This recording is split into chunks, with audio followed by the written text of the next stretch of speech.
Alright guys, welcome back to another video. Last time we focused on the first part of the ATG squat method, which we targeted the iliacus muscle and mainly the anterior and posterior pelvic tilting movement in the hips. This one we're going to focus on the lower part of the body and go more into the calves.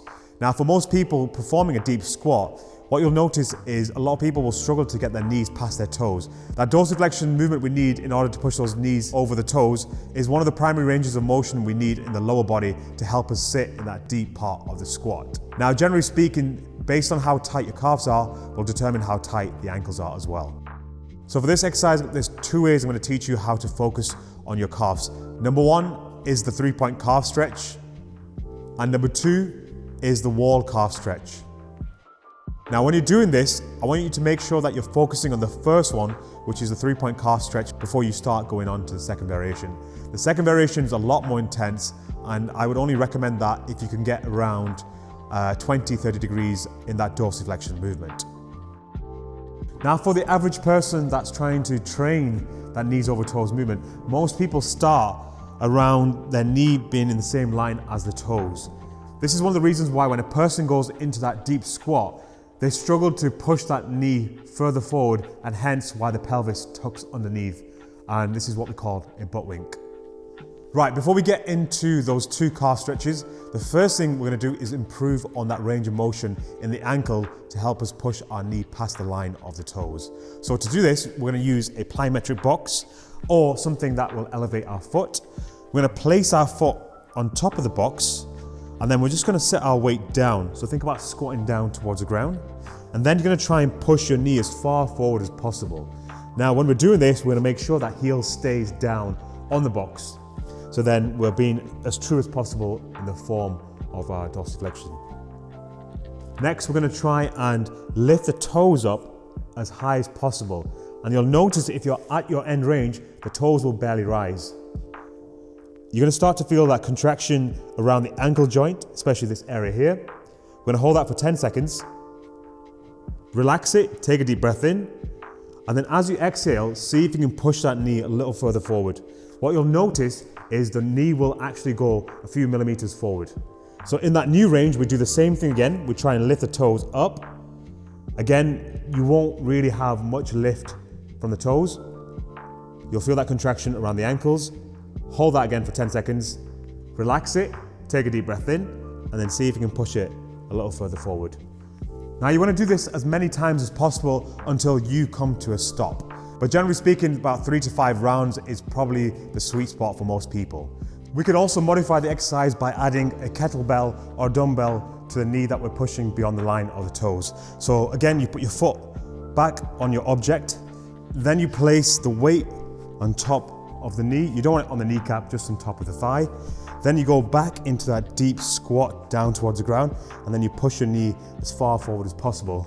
The extra weight allows you to get more resistance and more consistency with the weight going forward. What you may also find is the contraction becomes a bit more intense because of that added weight.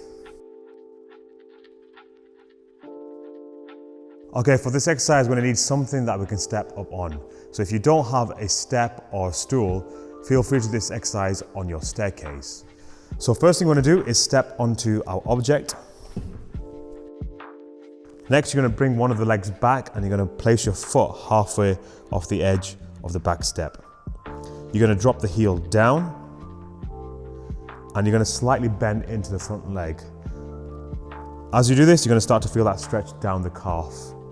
So this is the first position. Now there are a couple of ways to modify this exercise to make it a bit more intense. The first way is to try and drop that heel as low as possible and also try and lock that knee out as well. The second way is we hinge forward. So the more we hinge forward, you'll notice that the heel goes a little further down towards the ground, and then this brings on a much stronger sensation in the calf. We're going to hold this for anything between a minute to 90 seconds, and then we're going to go into position number 2. So for this, we're just going to turn the heel out and then drop the heel down towards the ground. Again, lock the knee out. And the final position is you turn the heel inwards and the toes out. Now this exercise targets all the heads of the calf muscle. That way you're releasing all parts of the calf. Once you've done that, you're going to switch the legs over and do the same thing on the other side. For the second variation of the calf stretch, we're going to use the assistance of a door frame to help us get into that deep range of our dorsiflexion. For this, we're going to need something soft to help us protect the heel as we place ourselves in between the door frame. So for this demonstration, we're just going to use this pad. Okay, so you're going to slide against one side of the wall, and then you're going to try and push one of your feet right up against the wall. So we want to try and get that heel to get as close to the wall as possible. And then we bring the back leg back, and we can just hold that position. Now, the intensity of this calf stretch might be too much for a lot of people, so before you get into this second variation, I recommend you get really good with the first variation. So to get deeper into this, we can stand ourselves up a bit more and pull ourselves towards the opposite frame. So the more we bring ourselves forward, the deeper we're going to go into that dorsiflexion angle. Now, you want to make sure when you're doing this, the heel stays right up against the wall. If it starts to slide out, just lean back a bit more, so then that way you can push the heel back. This one is just a passive stretch. We hold it for about a minute, and then we can also add a few PNF contractions to help us get deeper into the stretch. The first one is you push the heel down into the ground.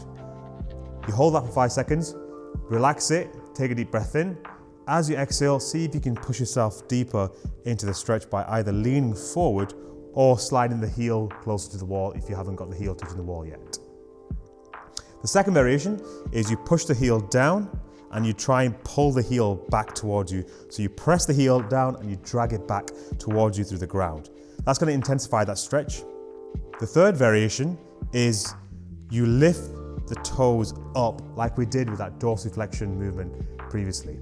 So the more you lift those toes up, the stronger you're going to feel it on the ankle of the foot. Again, hold that for 5 seconds, relax it, take a deep breath in, and then as you exhale, see if you can lean deeper into the stretch.